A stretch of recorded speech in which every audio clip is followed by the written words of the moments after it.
Béat Hashem. Donc, on continue le Chok HaEmuna. On commence un nouveau mois. Baruch Hashem, on est le Aleph qui se lève dans le cycle du cycle annuel du Chok HaEmuna.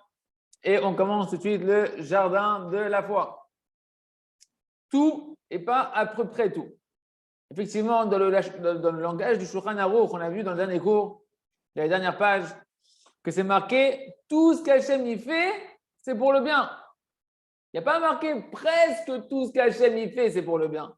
Mais tout, vraiment tout ce qu'Hachem y fait, vu que c'est Hachem qui fait tout, donc tout ce qu'Hachem y fait, c'est pour le bien. Et donc c'est impossible de dire, moi j'ai la foi que tout est pour le bien, sauf dans cette situation-là, où pour moi là, non, c'est pas pour le bien. Et en réalité, la plupart, la grande majorité des hommes, c'est ici qu'on échoue tous au niveau de notre foi. Que même si on est prêt à accepter que tout est pour le bien, et ben en général, on a toujours tous une limite. Et c'est là-bas où Hachem veut nous éprouver. Hachem nous met dans une situation où là-bas, on n'est pas prêt à accepter que tout est pour le bien. Par exemple, tu avais fait un programme, un projet, et tout se casse la figure, Chas de Shalom. Ou bien, quand ça commence à toucher un peu le portefeuille, que l'argent commence à être attaqué, Chas de Shalom. Ou bien ton kavod, tes honneurs, avec ta femme, tes enfants, ton ami. Ou bien que des fois, ça va contre ta volonté. Tu as décidé de faire une chose et ça se passe autrement. À ce moment-là, chacun à son niveau, on voit qu'on n'est plus prêt à accepter que tout est pour le bien. Donc en réalité, lorsqu'ils disent que tout est pour le bien, ils disent tout est pour le bien, mais sauf dans certains cas, il y a des cas où ça peut discuter. Et donc, ça veut dire qu'en réalité, on n'arrive pas à accepter le principe général que tout est pour le bien, mais vraiment tout. Tout, ça veut dire quoi? Sans aucune exception. Et en réalité, comme on l'a vu au-dessus, la Emouna, que tout est pour le bien, qui est le deuxième niveau de la Emouna, ce n'est pas quelque chose de séparé de la foi dans le premier niveau qui est la Hashgacha Pratit, comme ça Hachem il veut. Non, en réalité, c'est l'expression du premier niveau. L'expression de la foi dans la providence divine, c'est d'abord que la providence divine, elle est que pour le bien. Et puisqu'en réalité, tout ce qui se passe, on a appris dans le premier niveau, que tout est dans la providence divine, tout est l'expression de la volonté de Kadosh Baruch Hu, et que le Créateur, il ne fait que le bien. Donc, tout est pour le bien. Et lorsque maintenant tu ne crois pas que quelque chose, un détail de ta vie, avec ta femme, tes enfants, ton etc., tu ne crois pas que c'est pour le bien, ça veut dire qu'en réalité, tu ne crois pas véritablement dans le vrai Créateur. Tu ne peux pas séparer les choses. Si tu crois que ça vient d'Hachem, si tu as foi que ça vient d'Hachem, alors tu es obligé d'avoir foi que tout est pour le bien. Chazak, on continue avec le jardin des louanges qui va dans le même sens qu'on est en train de voir dans le jardin de la foi. En knisa la kfira, il ne faut pas laisser rentrer dans notre cœur l'hérésie. Un homme, il doit être fort et puissant, qu'à chaque fois qu'il a une chute, ou qu'il a une difficulté, ou qu'il a une souffrance qui vient sur lui, que Dieu nous en préserve, il doit décider dans son cœur, je ne laisserai pas une pensée d'hérésie rentrer dans mon cœur. Ça veut dire quoi? Je ne laisse pas une pensée d'hérésie rentrer dans mon cœur. Je ne laisse aucune pensée de me dire que ce que je suis en train de traverser, c'est mal. Je ne veux pas laisser une petite pensée de croire que c'est mauvais ce que je suis en train de traverser. Et au contraire, de chercher à remercier Hachem de tout son cœur, d'avoir une foi totale, que si Hachem il lui a fait ça, si Hachem il t'a fait ça, c'est vadaï, c'est un bien qui est total. Chaque pensée, chaque sensation qu'on ressent à l'intérieur de nous que quelque chose qui nous arrive, c'est mal, c'est de l'hérésie. C'est le contraire de la foi en Kadosh Baruch Hu. Parce que nous, on a foi que tout est pour que tout ce qu'Hachem il fait, que c'est Hachem qui fait tout, que tout ce qui se passe sur terre, c'est Hachem qui le fait. Et tout ce que j'ai fait, c'est seulement pour le bien. Et celui qui ne croit pas, que même le mal, il est pour le bien, alors il est dans la applique korsout. Dieu nous en préserve. On est à ce moment-là, que Dieu nous en préserve, dans l'hérésie. On est des incroyants dans cette facette-là de notre vie, à cet instant-là. Un homme, il ne peut pas se contredire lui-même. Que d'un côté, il dit, j'ai foi que tout est pour le bien, mais d'un autre côté, il se dit, non, mais c'est difficile de dire merci de tout mon cœur. Un d'homme. Si jamais tu ne peux pas dire merci de tout ton cœur, ça montre, c'est l'indicateur qu'à ce moment-là, sur ce domaine-là de ta vie, tu n'arrives pas à te soumettre à la conduite d'Akadosh Baruch Hu. Parce que tu n'as pas foi que c'est pour ton bien ce qui est en train d'arriver. Et donc ça, c'est de l'hérésie en Akadosh Baruch Hu. Parce que c'est lui qui veut dire qu'il y a quelconque mal dans le monde, qu'il existe un mal dans le monde. C'est comme si il disait que Hachem il fait le mal, que Dieu nous en préserve, parce que c'est Hachem qui fait tout. Il y a trois sortes d'hérésie, le Rav nous dit. Écoutez bien, il y a trois sortes d'hérésie. Première hérésie, c'est une hérésie totale où la personne, elle ne croit pas dans le Créateur du tout, que Dieu nous en préserve. Il y a un autre niveau d'hérésie. C'est là où ça devient subtil. Qui croit qu'il y a un créateur, mais qui va renier la providence divine. Il pense qu'il peut avoir du hasard, qu'il peut avoir des événements naturels, etc. Il va commencer à se culpabiliser soi-même, culpabiliser les autres. À chaque fois que tu te culpabilises ou que tu culpabilises les autres, c'est dans ce deuxième niveau d'hérésie que tu ne crois pas que ça provient d'Akadosh Baruch Hu. Troisième niveau d'hérésie, c'est que tu crois que tout provient d'Akadosh Baruch Hu, mais il y a un endommagement dans la qualité du jugement. Comment tu vas juger Akadosh Baruch Hu, ou comment Akadosh Baruch Hu il gère son monde en fonction de la justice divine. Ça veut dire quoi? Que tu renies la justice parfaite, la vérité de la conduite d'Akadosh Baruch Hu. Tu ne crois pas que la conduite divine à ton égard, elle n'est que bonté et miséricorde. Si tu crois que ça vient d'Hachem, mais que c'est une souffrance pour toi, que c'est quelque chose de pas bien, tu es en train de détériorer la qualité du jugement d'Hachem, comme ça Akadosh Baruch Hu, il juge tordu ce que tu es en train de vivre, et c'est encore un autre niveau d'hérésie. C'est pourquoi un homme, il doit s'entêter de remercier Hachem.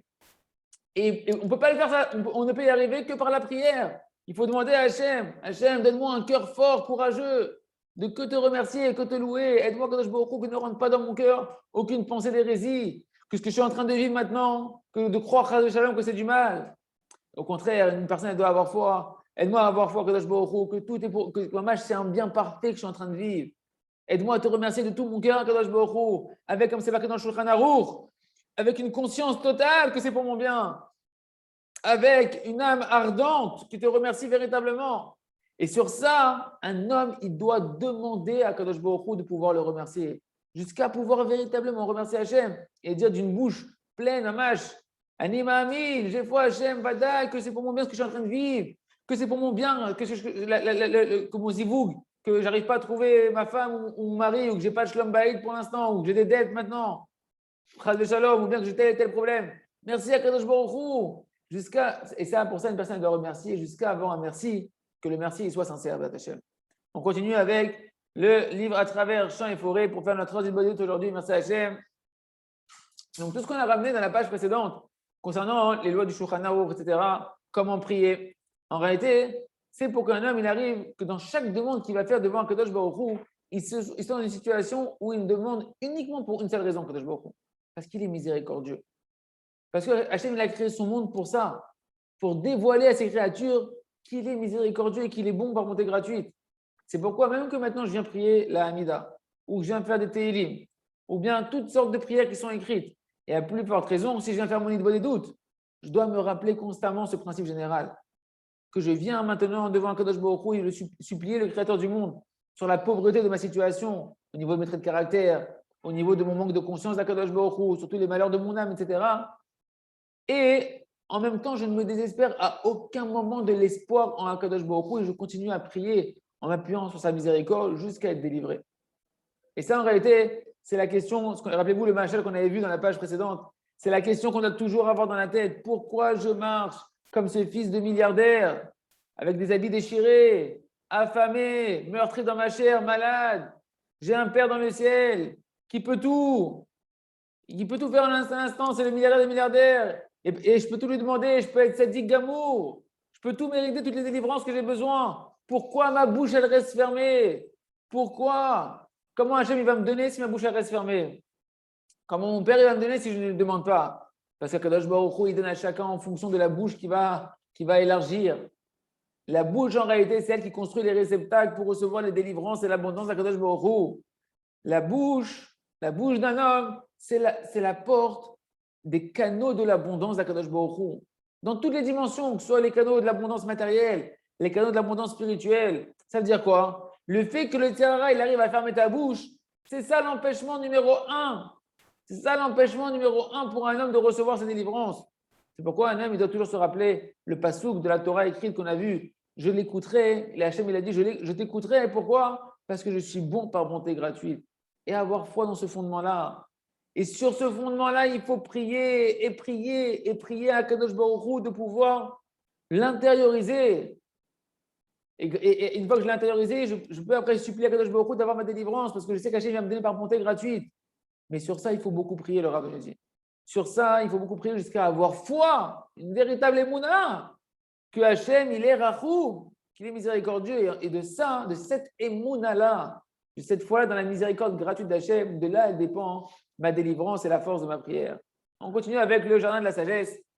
Avoda Mesuderet, un travail bien organisé, bien ficelé. Rappelez-vous, on parlait, dans la dernière page, on parlait de la Emouna qui était contradictoire au souci. On a dit O Emouna, O Deaga. O Emouna, O Deaga. Ou tu as la foi, ou tu es inquiet. Ou tu es inquiet, ou tu as la foi. Et le Rav me dit, en particulier, c'est vrai dans le sujet de la parnassa, de l'argent, qu'en réalité, véritablement, elle n'est pas entre les mains d'un homme, sa parnassa. Et celui qui n'a pas de foi en Akadosh Baruch Hu, dans sa providence divine, comment il peut ne pas être soucieux du futur et du lendemain? Qui peut savoir ce qui va se passer le lendemain? Une corona, boum, plus de travail, plus rien, tac, tu ne sais pas. Aval, Behemet, en réalité, tout est entre les mains du Créateur et en particulier la parnassa. Elle est complètement verrouillée dans les mains du Créateur. Et il n'y a aucun effort dans le monde qui peut changer ce qui a été fixé pour un homme de ce qu'il doit recevoir. Et donc, qu'est-ce qu'on tire en conclusion ici? Ce n'est pas le souci d'un homme de savoir d'où elle va venir sa parnassa. Lui, il doit s'efforcer de faire la volonté de son Créateur. Et le Créateur, il va se soucier de lui donner la parnassa pour faire ce qu'il lui demande de faire. À quoi ça ressemble? Ça ressemble à ce fameux exemple d'un homme qui travaille dans une usine, d'accord? Que lui, maintenant, il doit s'efforcer au mieux. Son souci, c'est quoi? C'est un employé. Il doit s'efforcer au mieux de faire son travail. Et c'est le propriétaire de l'usine, l'employeur, qui, lui, doit se soucier de lui donner les bonnes conditions pour faire son travail. Il se trouve donc que si c'est clair dans la tête d'un homme, et ça, il faut bien, mes amis, intérioriser ce principe et prier beaucoup dessus. Si c'est clair dans la tête d'un homme qui travaille pour Akadosh Baruch Hu, qu'il est le serviteur d'Hachem dans ce monde-là, on est là des serviteurs d'Hachem, alors tu es automatiquement confiant dans ta parnassa. Par contre, tout celui qui se soucie de sa parnassa, peu importe la somme de la parnassa qui se soucie, c'est un signe qu'il ne sent pas véritablement au fond de lui qu'il travaille pour Akadosh Baruch Hu. En réalité, il pense qu'il est une réalité et qu'il travaille pour lui-même. Il fait tourner son usine lui-même, sa société tout seul. Et donc, c'est pour ça qu'on voit, on voit clairement que tous les soucis, en réalité, elles viennent sur un homme que parce qu'il n'est pas attaché au but pour lequel il a été créé. Parce que si jamais c'était clair pour l'homme qu'il est ici en mission, qu'il a ici un but dans ce monde-là, et que donc automatiquement il est conscient, toutes ses pensées, elles vont être dirigées vers quoi? Vers ça. Comment je vais faire ma mission sur Terre? C'est ça ma préoccupation, c'est ça mon souci. Est-ce qu'aujourd'hui, je vais faire ma mission? Et Akadosh Baruch Hu, lui, va se soucier de comment je vais faire ma mission au niveau de ma parnassa. Et donc, on voit ici que la confiance dans la parnassa, le bitachon dans la parnassa, dans la subsistance, c'est complètement lié directement avec le lien qu'un homme il va donner au but pour lequel il a été créé. C'est pourquoi on voit même des gens qui sont des gens qui croient en Akadosh Baruch Hu, des croyants, qui gardent la Torah et les mitzvot, mais qui ne vont pas rattacher tous les détails de leur vie au but pour lequel ils ont été créés. Et donc, qu'est-ce qui se passe? Ils vont se retrouver eux aussi dans des soucis de parnassa au niveau de leur tête. Ils vont multiplier les efforts à droite et à gauche pour avoir la parnassa. Pourquoi? Parce qu'ils ne vivent pas pour remplir leur mission pour laquelle ils ont été créés dans ce monde-là. Ils ne vivent pas chaque instant de leur vie pour le but. Le but de la Torah et des mitzvot, qui est de servir à Kadosh Baruch Hu. Non, ils font la Torah et les mitzvot comme ça, d'en haut. On les fait parce qu'il faut les faire, etc. Mais on n'a pas intériorisé qu'on est là pour servir à Kadosh Baruch Hu, qu'on fait Torah et mitzvot. C'est pourquoi ils pensent qu'ils ont besoin de se trouver leur parnassa eux-mêmes et se soucier de leur parnassa eux-mêmes. Parce qu'ils ne travaillent pas pour Hachem. Et donc, automatiquement, ils n'ont pas de confiance dans la parnassa que ça vient d'Akadosh Baruch Hu et ils sont remplis de soucis. Combien il faut revoir et prier pour un match intérioriser ces paroles qui sont extraordinaires. On continue avec le Sefer Or Hadash, ouvrir toutes les portes. Le Rav dit attention, ne croyez pas, Chas v'Shalom, que je parle et que je dénigre l'importance, dans ce que l'on dit les pages précédentes, l'importance de l'étude de la Torah, ou l'importance de voyager sur les tombeaux des tzadikim, ou de dire les Télim. Le Rav dit Vadaï, c'est une certitude que heureux celui qui grandit dans la Torah et qui met ses efforts dans la Torah. Heureux ceux qui voyagent sur les tombeaux des Tzadikim Gdoshim. Heureux celui qui accomplit même la plus petite des mitzvahs ou la plus petite chose qui se rapproche d'un service divin quel qu'il soit. Même si tu le fais d'un niveau le plus petit et de la manière la moins parfaite possible, ce n'est pas grave. Heureux es-tu. Sur chaque chose, tu vas recevoir une récompense. Parce que Kadosh Baruch Hu, il n'oublie la récompense d'aucune créature. Comme c'est marqué dans la Bakama, page 38. Mais là, on parle du but du juif. Ici, on veut parler qu'il y a un but dans la vie, il y a un but. Il y a un but à la Torah Kdosha. La Torah Kdosha, elle a un but. Chaque juif, il doit mériter de devenir une torche de feu de Kdusha, de sainteté, et de foi et de émouna pour Akadosh Baruch Hu. Chaque juif, il doit devenir nettoyé et pur de tous les mauvais caractères, de tous les mauvais désirs, complètement. Chaque juif, il doit être un pilier de Torah. Il doit devenir un pilier de Tfila, un pilier de bonté. Et pourquoi on dit, mais attends, mais ce que tu me dis ici, là, ce qu'il nous dit ici, c'est le niveau que des grands, c'est des grands dieux Israël qui arrivent à ce niveau-là. Pourquoi? Tu crois que c'est parce que c'est difficile d'arriver à ça? Non. C'est pas parce que c'est difficile. C'est simplement parce qu'il y a peu de personnes qui ont conscience, qui ont conscience de l'importance du travail de la volonté. C'est pourquoi il n'y a qu'un peu de personnes, une minorité de gens qui vont travailler sur la chose la plus essentielle et le plus élevé de tout, qui est de travailler sa volonté. C'est pour ça que le Rav il a dit, j'appelle ça le secret de la vie. Parce qu'il y a peu de gens qui connaissent ce secret-là, qui ont conscience de ce secret-là.